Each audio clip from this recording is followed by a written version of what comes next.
सत्यभामा कौन थी और क्यों हुआ था श्री कृष्ण से सत्यभामा का विवाह।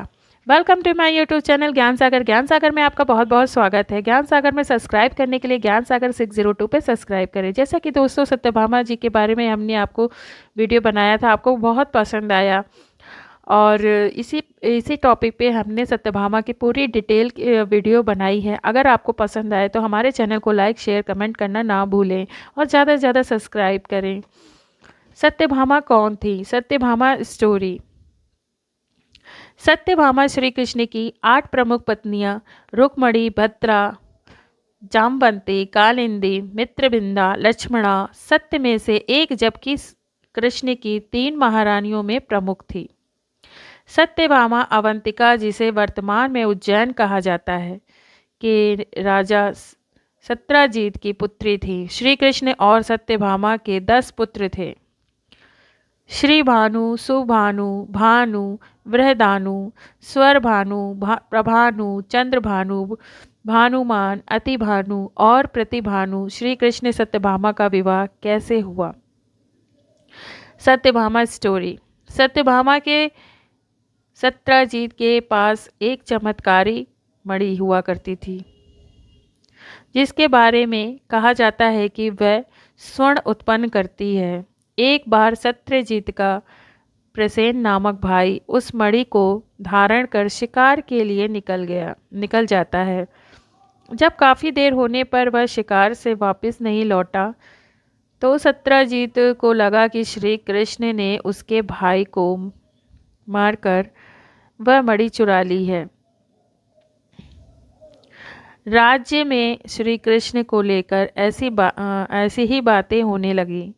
जब श्री कृष्ण को यह पता चला कि लोग उन्हें चोर समझ रहे हैं तो वे स्वयं प्रसेन को खोजने के लिए जंगल की ओर निकले। जब श्री कृष्ण जंगल में पहुंचे तो वे देखते हैं कि प्रसेन और उनका अश्व वह मृत पड़े हैं और वह मणि जिसे प्रसेन ने धारण किया हुआ था वह एक रीछ के पास है। वह रीछ राम भक्त जामवंत थे। जामवंत और के बीच भयंकर युद्ध हुआ और देखते ही देखते जामवंत पराजित होने की अवस्था में आ चुके थे। इसके लिए उन्होंने अपने प्रभु श्री राम का स्मरण किया। स्मरण करते ही श्री कृष्ण ने राम का स्वरूप ले लिया। जामवंत ने जैसे ही श्री कृष्ण को राम अवतार में देखा, वे अपने अश्वों को रोक नहीं पाए। क्षमा मांगते हुए उन्होंने उस मणि के साथ ही अपनी पुत्री जामवंती को भी श्री कृष्ण को सौंप दिया। भगवान श्री कृष्ण की यह 2 कहानियाँ आप सभी को रुला देंगी।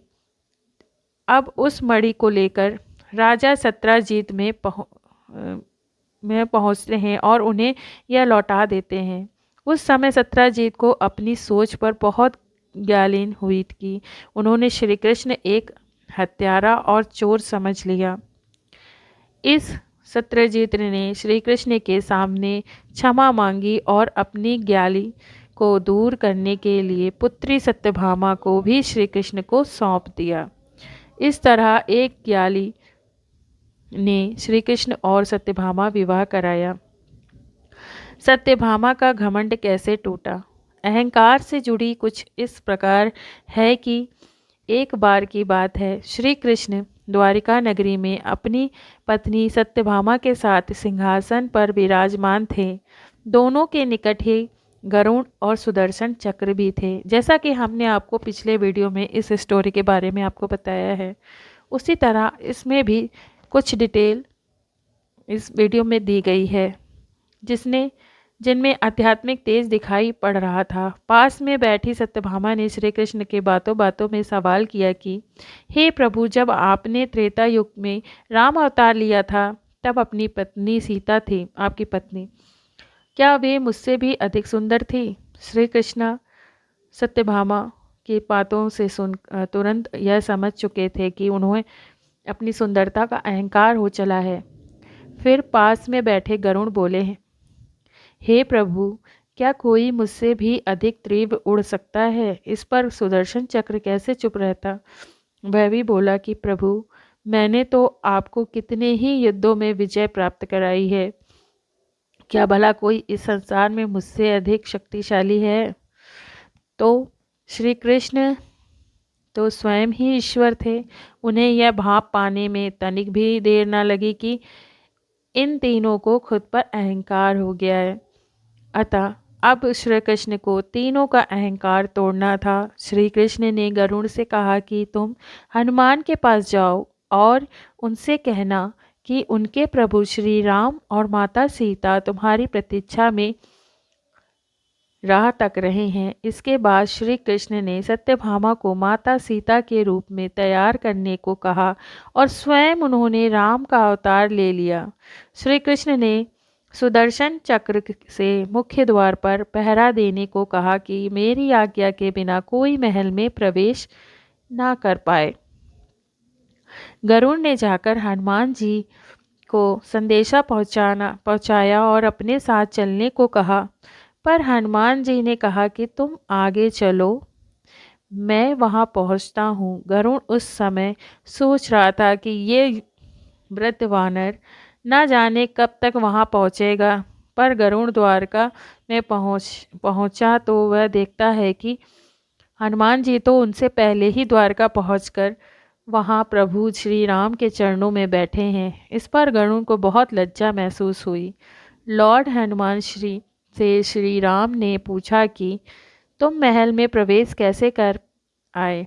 क्या प्रमुख द्वार पर तुम्हें किसी ने अंदर से रोका नहीं, अंदर आने से?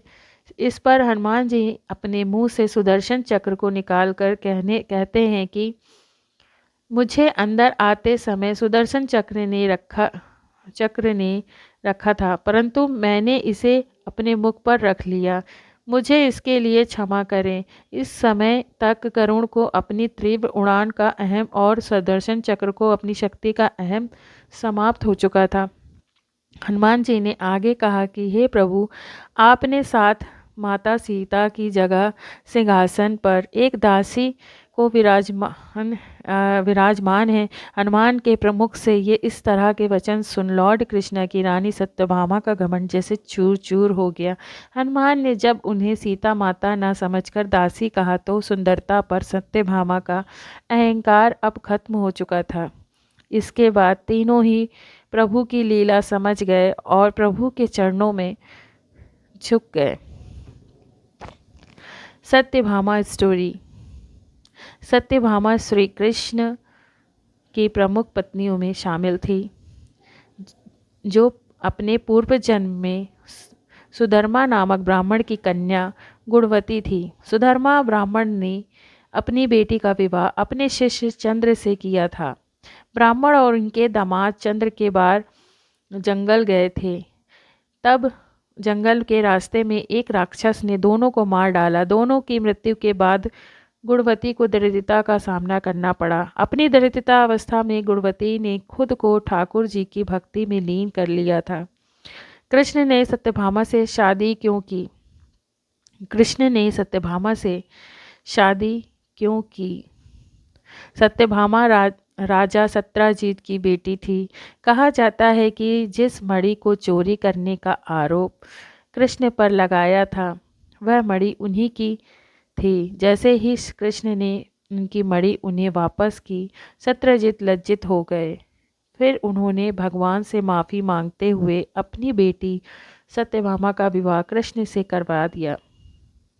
सत्यभामा किसका अवतार है? सत्यभामा किसका अवतार है? सत्यभामा सत्यजीत की कन्या और कृष्ण की 4 प्रमुख स्त्रियों में से एक और भूदेवी की अवतार है। उनसे कृष्ण को 10 पुत्र हुए, जिनके नाम भानु, सुभानु, स्वरभानु आदि थे।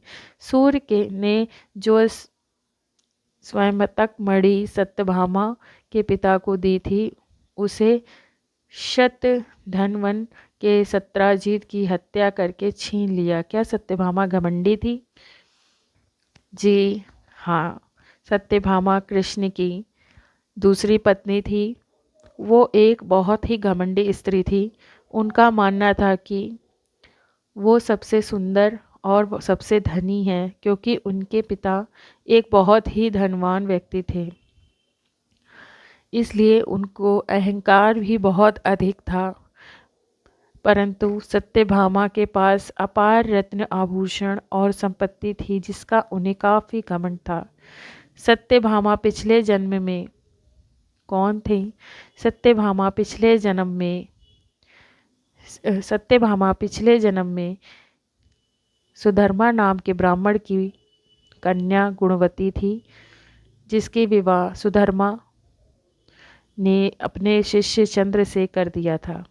तो दोस्तों, आपको सत्यभामा की स्टोरी कैसी लगी? अगर हमारी स्टोरी आपको पसंद आई हो तो हमारे चैनल को लाइक शेयर कमेंट करना ना भूलें।